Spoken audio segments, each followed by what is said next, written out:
नमस्कार दोस्तों, मैं अंकुर उपाध्याय स्वागत करता हूं आप सभी का आपके अपने YouTube चैनल अंकुर उपाध्याय में।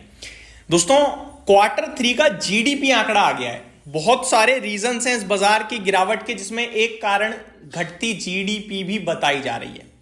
Q3 का जीडीपी आंकड़ा जो आया है ना, वो वीक है अनुमान से, लेकिन फिर भी इंटरेस्टिंग है। साथ ही साथ इंडिया का फिस्कल डेफिसिट आ गया है, फॉरेक्स रिजर्व्स हैं, इंफ्रास्ट्रक्चर आउटपुट है, and one more thing, FIDIs का डेटा देखकर आप शॉक रह गए होगे। आज 11,000 करोड़ की बिकवाली, 12,000 करोड़ की खरीदारी, आज तो बहुत बड़ा काम करा है दोनों ने।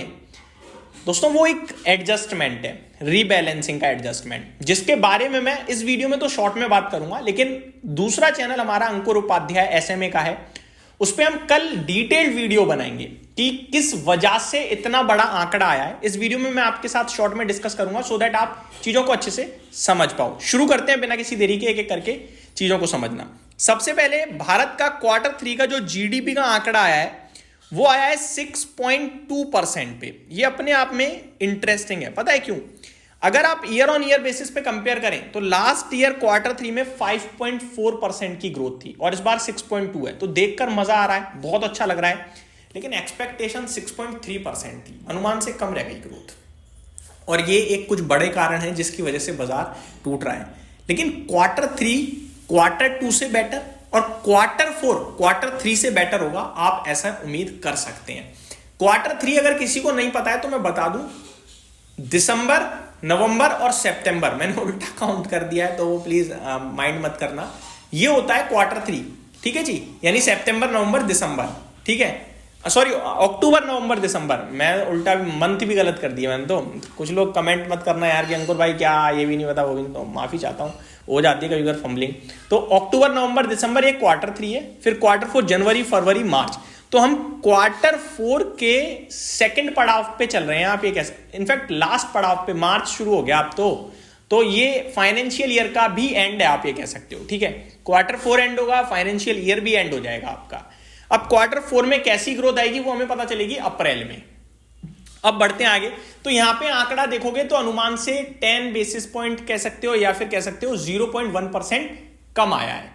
अब अगर बात करें दूसरी चीज का, यानी कि फिस्कल डेफिसिट इंडिया का जो है, वो अगर आप देखेंगे तो करीब करीब 11,695.42 बिलियन पे आया है, 9,140.89 बिलियन से बढ़कर। तो फिस्कल डेफिसिट और बढ़ गया है, और ये बढ़ना ही था, क्योंकि आपने Q3 दिसंबर मंथ का 2024 में जो फिस्कल डेफिसिट देखा, वो मैंने अपनी आज दूसरी वीडियो जो बनाई है दूसरे चैनल पे अंकुर उपाध्याय SMA पे, उस पर मैंने बताया है कि जो हम सौदा करते हैं ना, एक्सपोर्ट इंपोर्ट, वो डॉलर में होता है, और हमारा रुपया जो कंटिन्यू वीक हो रहा है उसकी वजह से भी बाजार गिर रहा है।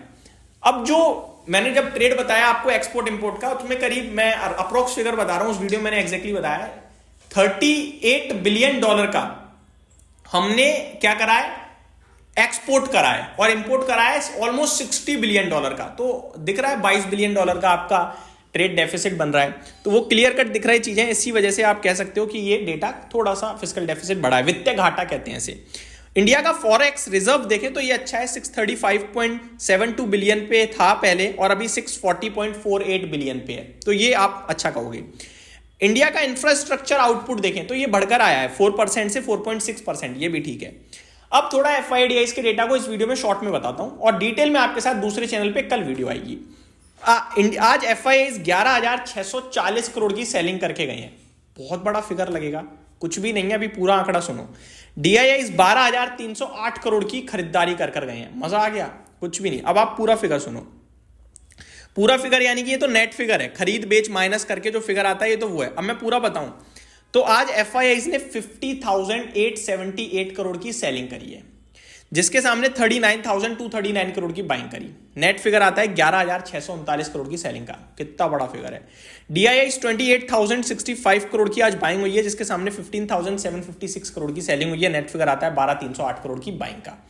ये एडजस्टमेंट है, किस चीज का? ये एडजस्टमेंट है MSCI इंडेक्स की रीबैलेंसिंग का। जब कोई भी इंडेक्स रीबैलेंसिंग करती है, किसी स्टॉक का वेटेज बढ़ता है, किसी का वेटेज घटता है, ठीक है, कोई एडिशनल ऐड होता है तो कोई बाहर होता है, ठीक है। तो जिसका वेटेज बढ़ा है उसमें फंड पैसे फ्लो जाएगा, ठीक है, पैसा और निवेश होगा। क्योंकि जिस भी बंदे ने उसका ETF खरीदा होगा तो वो एडजस्ट होता है। किसी का वेटेज कम होगा तो उससे पैसा बाहर निकलेगा, कोई उस इंडेक्स में शामिल हो रहा होगा तो उसमें पैसा आएगा, कोई उस इंडेक्स से बाहर हो रहा होगा तो उससे पैसा जाएगा। ये सब चीजें होती हैं और इसी को रीबैलेंसिंग कहते हैं। और इसी की वजह से जो आज हुई है लास्ट मोमेंट पे फंड फ्लो आपको देखने को मिले हैं। अब कौन से स्टॉक में कितना फंड फ्लो आया है या गया है, या कौन से नए स्टॉक एंटर हुए हैं या कौन से बाहर हुए हैं, इन सब की डिटेल्स मैं आप सभी के साथ कल शेयर करूंगा अंकुर उपाध्याय SMA वाले चैनल पे। ये डेटा दोस्तों ज्यादा कुछ नहीं कह रहा है, थोड़ी सी प्रॉब्लम देखी Q3 में और इंपैक्ट ऑलरेडी शेयर बाजार में आ गया। आई थिंक चीजें अब सुधर रही हैं और मैं पॉजिटिव ही रहता हूं, क्योंकि भैया मैं इन्वेस्टेड हूं बाजार में। नेगेटिव वही हो सकता है जिसने पैसा नहीं लगाया, वो कहेगा गिरेगा गिरेगा गिरेगा और गिरेगा, खत्म हो जाएगा क्योंकि मैं तब खरीदूंगा, वो कभी कुछ नहीं कर पाता। यही समाप्त करते हैं इस वीडियो को। Thank you so much for watching this video. Have a great day guys.